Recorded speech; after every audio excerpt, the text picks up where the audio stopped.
예, 저 이렇게 뵙게 돼서 반갑습니다. 지금 저는 경희대학교 그 서울 캠퍼스 제 연구실에서 지금 이렇게 만나 뵙게 됐습니다. 자, 그러면 17분 안에 맞춰보도록 하겠고요. 제가 발표할 내용들은 유럽의 그 폐산업 시설을 문화예술 공간으로 활용하게 되는 과정이 이 민간 주도의 같은 경우는 거의 다 이제 스쿼시라고 하죠. 이제 무담 점거로 하면서 그 점거의 주체자들이 예술가와 노동자 또는 뭐 실직자, 뭐 일반 시민 이런 분들이 주체가 돼서 일종의 문화 예술을 통한 새로운 어떤 공동체를 만드는 사례를 주로 말씀을 드릴 수 있겠습니다. 예. 예, 죄송합니다. 전체 목차는 일단은 이 기본적으로 이 폐산업 시설을 활용해야 된다는 개념이 사실은 이제 산업유산이라는 말이 나오게 됩니다. 그래서 이 산업유산의 문화적 활용 개념을 간단히 알아보고요. 그리고 실제로 폐산업 시설 위에 예술 노동 공동체가 가지고 있는 이념이 뭔가를 살펴본 후에 유럽의 사례들을 가지고 현황까지 말씀드리도록 하겠습니다. 먼저 산업유산이라는 개념은 산업고고학에서 파생된 것이고 영국에서 1960년대에 탄생이 됐습니다. 저 위에 보이시는 저 브릿지가 이게 그 아이언 브릿지라고 해서 이게 1973년에 첫 번째 산업고고학 회의가 개최되면서 이것을 어떻게 보면 거의 최초로 세계문화유산으로 지정을 하면서 이 산업유산 개념이 나오게 됐다라고 보여지고요. 이 산업유산의 정의를 본다면 이 역사적이고 기술적이고 사회적이고 건축학적, 과학적 가치를 보유한 산업시설을 기본적으로 지칭을 하는데 여기에는 오래된 주택이라든가 예배당이라든가 교육관 같은 이 활동을 가지고 있는 것도 산업유산에 해당이 된다고 할 수 있습니다. 프랑스 같은 경우를 좀 더 자세히 보면은 프랑스도 산업유산 보호 프로그램이 1960년대에 시작을 했고요. 그리고 정부 단위의 이 위원회가 79년에 만들어지면서 결국 이제 산업유산에 대한 정의를 내리게 됩니다. 그래서 이 휴머니티의 사회적, 기술적, 경제적 역사와 시대를 반영한다는 것, 그 다음에 이 건물 자체라는 시설도 있지만 중요한 것은 그 건물이 담고 있는 지식과 추억 그리고 집단 이미지, 집단 기억 이런 비물질적 요소를 보존하기 위해서 이 보존의 당위성을 주장하게 되는 것이고 그다음에 실제로 이전 환경 문제와도 얘기한다면 대부분이 이제 개발론으로 도시를 발전하면서 이 그 도심에 있는 공장들을 다 밀어버리고 높은 빌딩을 짓는다든가 이런 일이 없도록 한다는 점에서도 이 환경 문제랑도 연관이 된다고 볼 수 있겠습니다. 자, 그런데 이제 특히 이제 프랑스 같은 경우에서 여기에 굉장히 많은 정책 연구를 했는데요. 이쪽 프랑스의 많은 민간이나 전문가들은 그럼에도 불구하고 엄청난 양의 폐산업 시설들이 다 이 도시 재개발로 다 무너진다는 거죠. 그리고 실제로 보존받는 것은 보장받는 것은 2% 미만 정도밖에 안 된다는 겁니다. 그래서 기본적으로 폐산업 시설을 보존하고 문화공간으로 활용하자는 것은 굉장히 중요한 시민운동 차원으로 전개가 됐다는 말씀을 드릴 수 있겠습니다. 그 가운데 이제 장 위익스텔이라는 이 문화기획자는 실제로 이 폐산업 시설을 활용하는 문화공간들이 가지고 있는 일종의 상호 문화주의적 이념이라든가 또는 그 시설을 통해서 지역사회와 그 다음에 이민자들 그리고 다양한 그 문화 다양성을 보호할 수 있는 기관으로서 성격을 부여한 데 역할을 한 사람입니다. 그래서 이 사람은 폐산업 시설은 상실과 노스탈지아, 유기라는 게 이제 버려진 거죠.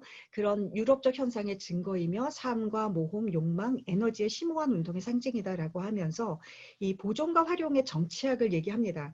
그러니까 실제로 이 문화예술 분야에서는 기본적으로 정부 주도로 이 고급한 뭐 박물관과 뭐 오페라 하우스와 뭐 이 뮤직 콘서트홀이나 이렇게 짓는 개념이죠. 그런데 그런 것의 문화 공간의 탑다운 방식이 아니라 이 보존과 활용을 일종의 정치학적으로 이것을 쟁점화시키는 그런 맥락을 제시하고 있고 그다음에 문화민주주의 이념이라고 할 때는 모든 사람의 다양한 삶이 문화가 된다는 굉장히 폭넓은 문화 개념을 실천하는 그런 경우입니다. 그래서 이 공간에서는 오히려 문화민주주의 이념을 실천한다라는 제안을 하고 있고, 그리고 궁극적으로는 아래로부터의 활용입니다. 그래서 지역 주민과 예술가와 노동자들이 밑으로부터 이 문화 공간을 그들의 문화를 담아내고 생산하는 이런 것으로 한다는 점에서 굉장히 이 실천적인 그리고 공동체적인 정신을 가지고 있다고 말씀드릴 수 있겠습니다.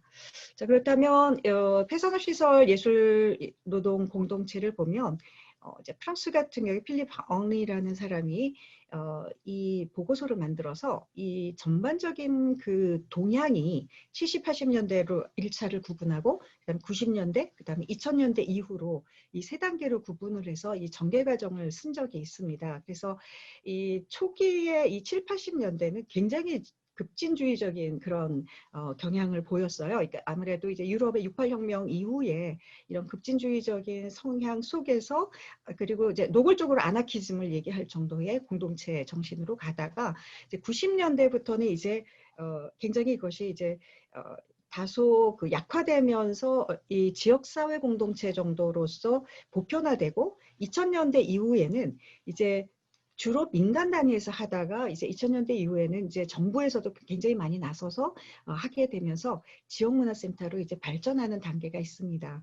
그 중에 이제 프랑스 같은 경우에 최초 형태는 태양극단이라고 굉장히 유명한 그 사례가 있습니다. 그래서 이 아리안 무누슈퀸이라는 정말 브레이브한 여성이죠. 그래서 이분이 연극인인데 이 상호문화주의 이념에 따라서 정말 이분도 완전히 이제 모든 것이 이 극단 안에서는 공동분배, 공동창조, 공동운영의 정신을 가지고 있고, 그러면서 이 까르투슈리라는 것은 이 군사 목적으로 건축된 건물인데, 이 건물이 비어 있는 상황에서 5개의 극단이 여기를 점거를 하면서 여기를 사용하게 된 것이 이제 시초라고 합니다. 그래서 간단히 그 사진을 보시면 까르투슈리라고 입구가 있고요. 굉장히 그 안에는 아름다운 공원으로 되어 있습니다. 그래서 거기에 5개의 극단들이 들어가서 하는데, 여기 보시면은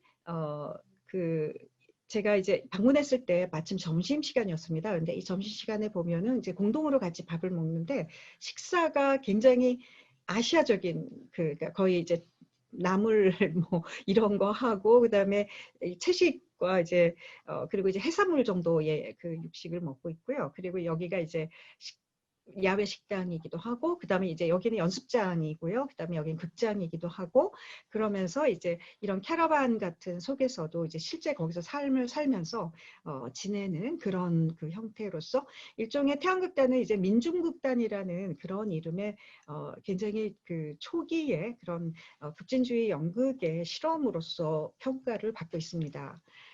자, 그 다음에는 사실 이제 이런 민간주도 폐산업시설 활용에 이 문화예술 공간으로 전환하는 것에 대한 내적 요구는 결국은 커뮤니티 회복이거든요. 그래서 첫 번째로는 공간 자체의 공동체적 운영 방식을 먼저 하고 있는데, 이제 특별히 이제 자주 관리를 하고 있습니다. 그러니까 이게 어떻게 보면 공동체에서 가장 중요한 핵심이죠. 그러니까 누구 하나가 대표를 한다거나 이런 하이라키를 갖는 조직이 아니라, 그러니까 모두 같이 공동으로 관리한다는 그런 지점.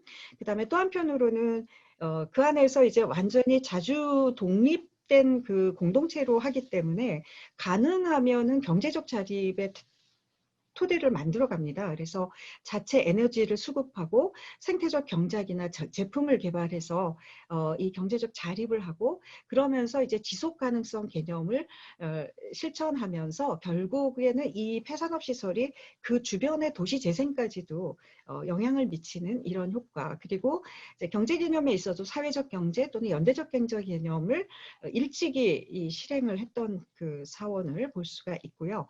그러면서 이제 두 번째로는 지역사회에 대한 영향관계 속에서 지역사회를 복원하고 재생한다는, 그래서 아까 말씀드린 것처럼 문화민주주의를 실현하고 주민참여가 아주 절대적인 조건이 되면서 일종의 예술공동체라는 형태로 지역사회를 복원하는 그런 경우입니다. 그래서 이 프랑스 부르주의 앙트르포라는 데에 보면은 면에 이런 낙서가 써 있거든요. 그래서 나는 경쟁과 경합을 부추기는 이 사회가 무섭다. 당신에게 승자가 되라고 말하는 이 사회. 그러나 과연 패자를 양상하는 승자의 사회라는 것이 무슨 의미가 있겠는가. 뭐 이런 낙서가 있는 정도로 주민들의 정치의식이 굉장히 높고 그러면서 이제 예술가에 대한 존중감도 굉장히 높은 상황이라고 했습니다. 그래서 폐산업시설 활용 예술 공간을 도시 속의 숨통이라고 얘기를 하거나 성찰을 위한 빈터 또는 사고와 행동에서 변화를 수반하는 정치적 공간으로 얘기를 하게 되는 근거가 여기에 있고요. 그러면서 이 70년대 변혁을 꿈꾸던 저항정신에 따른 운영 기조는 80년대까지 지속이 됩니다. 자, 그러면 지금부터 유럽 사례를 말씀드리도록 하겠습니다. 저는 가장 대표적인 사례로 베를린의 우파 파블릭을 말씀드리고자 합니다. 이제 우파 파블릭은 여기가 영화 촬영소였습니다. 원래는. 그런데 정말 신기하게도 동서가 나뉘게 되면서 이 영화 촬영소 중간이 나뉘어져 버린 거예요. 그래서 이제 서쪽 부분에 남아있던 그래서 이제 중간이 나눠져 버리니까 거기가 폐쇄가 된 거죠. 그것을 서쪽 쪽에 남아있던 것들을 예술가와 노동자들, 여러 뭐 은퇴자들 뭐 이런 사람들이 무단 점거로 공간을 확보했는데 결국은 무단 점거하는 게 사실 우리나라에서는 굉장히 익숙하지 않은 얘기입니다. 우리나라는 국민성이 이렇게 남의 사유재산은 탐내지 말아야 된다 뭐 이런 게 있어서 그런지 굉장히 흔하지 않은 일인데 외국 같은 경우는 무단 점거가 권리라고 생각을 하죠. 그러니까 비어있는 데는 자기가 살 권리가 있다라는 개념으로 무단 점거를 하는데 결국은 무단 점거 3주 만에 베를린시 의회로부터 거주를 허락을 받고 그러면서 임대계약을 맺게 됩니다. 그래서 지금까지도 여기는 임대료를 내고 여기를 살고 있습니다. 그래서 생태지향주의를 분명하게 내세우고 자주관리 공동체 운동으로서 아나키즘적인 문화생태 공동체로 변신을 한 경우입니다. 어린이 서커스 학교나 예술교육, 그다음에 프리스쿨, 이민자나 사회적 약자 봉사 등 지역사회 봉사를 하고 그다음에 여기 그림에 보시면은 사진에 보시면 실제로 이런 그 태양 에너지라든가 그다음에 이거는 이 지붕 위에다 풀을 심어가지고 여름에 이것이 에어컨 효과가 난대요. 그런 거라든가 그래서 이 자체적으로 이 생태 프로젝트를 하고 되면서 또 코제너레이션 시스템으로 에너지를 자가 수급하는 그런 수익 활동을 하고 그다음에 여기서 일하는 모든 사람들 이 안에서만 삽니다. 그래서 이 안에서 애를 낳고 애를 교육도 이 안에서 시키고 그러나 이 안에 있는 사람들이 다 각자의 노동을 하게 되고 고용 계획서에 따라서 노동과 임금을 받게 된다고 합니다. 비엔나의 WUK 부크라는 데는 81년에 개관했는데 여기 왼편 사진을 보시면은 여기도 시민 세력과 예술가들이 비엔나의 폐쇄된 기관차 공장을 무단 점거를 하면서 문화공간으로 활용이 됐습니다. 그래서 이 부크라는 것은 이제 독일어로 아틀리에 또는 작업장 그러니까 뭐 이제 창작하는 작업실 뭐 이런 거죠. 그래서 아틀리에와 문화의 집이라는 용어의 약자라고 합니다. 그래서 68 정신의 후예에 의한 공간의 사회적 정치적 역할을 실천한 것이라고 얘기를 하고 있고요. 그 상호문화주의 프로그램이나 다양한 사회정치 프로그램에 따른 사회 서비스 사업을 개발하고 이 비엔나에 최근에 이제 우파 정권이 들어오면서 굉장히 여기 탄압을 받고 그 저항도 하고 그랬던 곳입니다. 자, 코펜하겐의 크리스티아니아는 진짜로 유명한 곳입니다. 여기 뭐 이미 많이 알고 계실 거라고 보고 나중에 코펜하겐을 가신다면 꼭 가보시면 좋을 것 같습니다. 이제는 거의 관광 명소로까지 이렇게 돼 있는데 이 경우도 71년에 군사시설인데 이게 면적이 우파 파블릭보다도 부쿠보다도 어마어마하게 넓습니다. 굉장히 넓고 그다음에 호수를 끼고 있어서 아주 그게 그야말로 자치구라고 할 만한 곳입니다. 그래서 여기 역시도 스쿼터와 실업자 히피족들이 점거를 하면서 생태운동을 이념으로 자유자치구로 자리를 잡은 곳입니다. 그래서 아예 자기네 자치구라고 선언은 했지만 물론 이제 국가적 승인은 받지는 않았지만 완전히 자기들의 자주관리로 진행이 되고 있고 특히 이 아래를 보시면은요 여기에 이런 거를 처음 만든 데가 여기입니다. 그래서 이 자전거가 유모차를 가지고 있는 자전거인데요. 이게 크리스티아니아라는 자전거 이름 자체도 여기에 이름을 그대로 딴 겁니다. 그래서 이것 때문에 어마어마한 수익을 얻게 된 거예요. 그래서 여기가 이 유모 자전거를 제작을 하는 공장이 있는데 이 사업이 그냥 아주 그 확장이 돼서 이제 별도의 공장을 가질 정도로 해서 이런 수입을 가지고 이 안에 모든 재정이 돌아가는 형태고요. 그다음에 여기 보시는 이 사람은 이제 예술가인데 이제 제가 이 사람을 만나서 인터뷰를 하고 2번이나 만나서 많은 얘기를 다 했는데 이 사람이 실제로 여기에 멤버가 된 다음에는 자기가 좋아하는 부지를 정하고 그리고 자기 힘으로 집을 짓도록 하게 된다고 합니다. 그래서 이 사람은 2년간 집을 지을 생각을 하면서 한다고 하고 여기서도 이제 에코 아나키즘적 성향이 이제 보수주의하고 또 이제 충돌하게 되면서 돼 있고 그다음에 여기는 이제 그 안에 이제 마약 거래상이 들어오게 됐어요. 근데 여기 역사가 굉장히 복잡한데 중간에 마약 상인들이 들어왔는데 이게 불법이잖아요. 그런데 이들이 이 마약 상인이 들어온 거에 대해서 그냥 허락을 한 거예요. 그래서 이 안에 마약을 아예 차라리 이게 공식화하자 그런 입장에서 이들하고 같이 살게 되는 이런 기이한 상황도 있습니다. 바르셀로나의 아테네 포플라도 정말 멋진 곳입니다. 이게 77년에 개관했는데 이 당시 그러니까 프랑코 정권 속의 경제개발 정책에서 밀려있는 이런 이 안달루시아 이주자들이 이 도시개발 사업에 뒤처져 있으면서 그 다음에 건강에 굉장히 해로운 공장을 만들어 놓은 상태였죠. 그런데 이들이 자신의 건강을 위해서 그리고 또 이제 그 바르셀로나 정부에 저항하는 의미에서 이 콘크리트 공장을 점거하고 폐쇄하면서 이들이 스스로 3일간의 밤낮으로 회의를 통해서 이거를 문화센터로 만들기로 스스로 결정을 하고 그러면서 시민 자치 운영을 하게 되고 그다음에 여기는 특별히 서커스를 특화한 곳입니다. 그래서 소셜 서커스라고 해서 이렇게 일반인들이 배우는 서커스 교육을 소셜 서커스라고 배우게 하고 청소년들에게 이제 서커스 교육을 하게 되는 이런 그 경우라고 할 수 있겠습니다. 자, 마지막으로는 프리시 라벨드메라고 프랑스의 막세이유에 있는 굉장히 대표적인 사례입니다. 그래서 이게 이제 90년대이고요. 그래서 여기 보시면은 이게 담배 공장이었는데요. 어마어마하게 큰 공장 규모입니다. 그래서 근데 그 중에 일부를 여기 한 일부입니다. 일부를 이 극단들이 무단으로 점거를 하면서 우리가 연습장도 없고 그렇기 때문에 여기를 사용하겠다라고 해서 하는데 여기가 이제 이들이 쫓겨나지 않도록 도움을 줬던 사람이 세계적으로 유명한 프랑스 건축가 장 누벨이라는 사람입니다. 그래서 장 누벨이 여기를 이게 완전히 대변해 주면서 여기가 쫓겨나지 않고 여기에 그 정신을 지킬 수 있도록 이렇게 옹호해 주는 그런 사례로 되고 있고요. 그다음에 그래서 이제 마르세유 정부가 이들을 인정하고 그래서 굉장히 많은 사업들이 이제 아틀리에도 이렇게 이쁘게 만들고요. 그러면서 여기에 또 다른 산업단지를 같이 조성을 해서 이 전체가 이 시너지를 얻도록 그렇게 정책적으로 배려를 했습니다. 자, 그럼 이제 이 정도의 사례를 말씀드려서 이제 결론으로 이제 지금의 현황과 확산에 대한 말씀을 드리겠습니다. 일단은 정책적 접근을 보면은요, 유럽 연합의 프로젝트입니다. 사실은 이 폐산업시설 전반의 사업이. 그런데 그 중에 문화 프로젝트는 어버컬처라는 그 프로젝트가 있는데 이것을 프랑스에게 위임을 해서 이제 프랑스가 여기에 대한 정책 연구를 했는데 그 중에서 이제 파브리스 렉스트레라는 사람, 이분을 제가 한국에 초대해서 심포지움도 한 적이 있는데요. 이분이 이제 여기 저희 사진에 여기 가려서 안 보이지만, 그러니까 프랑스의 프랑스의 폐산업시설 문화공간을 프리쉬라고 얘기를 하는데요. 프리쉬는 뭐 쉽게 얘기하면 황무지라는 뜻이기도 합니다. 그래서 그냥 예술공간을 프리쉬라고 하는데 이 프리쉬들의 실태조사를 다 한 그런 경우고요. 그러면서 이 프리쉬들이 서로 모여서 네트워크와 서로 이 협회를 만들게 됐는데 이제 트랜스 유로폴은 유럽에 있는 전반적인 폐산업시설 활용 공간들의 네트워크고 아트팩토리는 프랑스가 창설을 한 거지만 여기는 전 세계적인 네트워크를 가지고 있는 경우입니다.